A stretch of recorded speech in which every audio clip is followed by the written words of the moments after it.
কেড়ে নেওয়া খাবার একশোর কিন্তু এই খাবার কিন্তু খাচ্ছে, যেমনটি দেখতে পাচ্ছেন। তারা বলতেছেন যে পিকেটিং এর খাবার, কিন্তু এই যে সেগুনবাগিচা হাই স্কুলটা আছে না, হাই স্কুলের পূর্ব পাশেই আমাদের যে অনুষ্ঠানটা ভিআইপি মেস, সেই স্যারের ছেলের ঘরের নাতিন হয়েছে, সেই নাতিনের খাবারের আকিকার অনুষ্ঠান, এবং সেই বিল্ডিং এর সমস্ত যারা ভাড়াটিয়া আছে সবাই জানে যে আকিকার অনুষ্ঠান। আমি পুলিশ ভাইদেরকে বলছি, আচ্ছা খাবার ছিল 181 প্যাকেট। ওই যে পুলিশ ভাইয়েরা খাবারগুলো, কোন খাবার খাবার কোন খাচ্ছে এগুলো নাকি? এই যে মাত্র এই ভ্যান গাড়িতে ছিল, এই ভ্যান গাড়িতে আপনারা দেখলেন সাদা প্যাকেট। আচ্ছা, আপনার খাবার পুলিশ খাচ্ছে এরকম নাকি? জি বলেন একটু, আপনার খাবার পুলিশ হ্যাঁ হ্যাঁ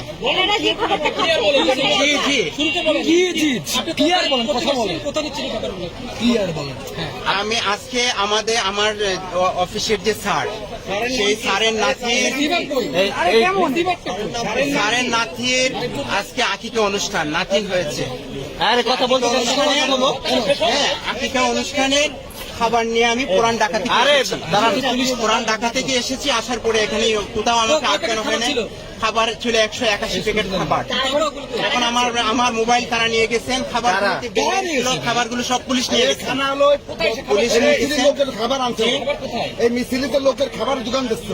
স্যার মিছিলের কি না সেটা তো আমার মালিককে ফোন দিলে জানতে পারতেন। আমার মালিকের নাম ইসরাফিল সাহেব।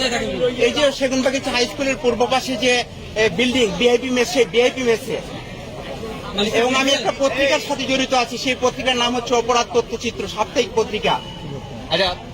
আমার কার্ডটাও পুলিশ নিয়ে গেছেন। খাবারগুলো তো এখন বেনগাড়ি থেকে পুলিশ ভাইয়েরা নিয়ে গেছেন। পুলিশ খেয়ে ফেলছে, এখন খেয়ে ফেলছি কিনা আমাকে নিয়ে তো মানে কানা হেঁচড়া শুরু হয়েছে। আমার মোবাইল তো নিয়ে গেছেন। আপনার স্যার কি করে? আমার স্যার তিনি হচ্ছেন বিআইপি যে বিল্ডিং, সেই বিল্ডিং এর তিনি মালিক। খাবারের মেনুতে কি ছিল?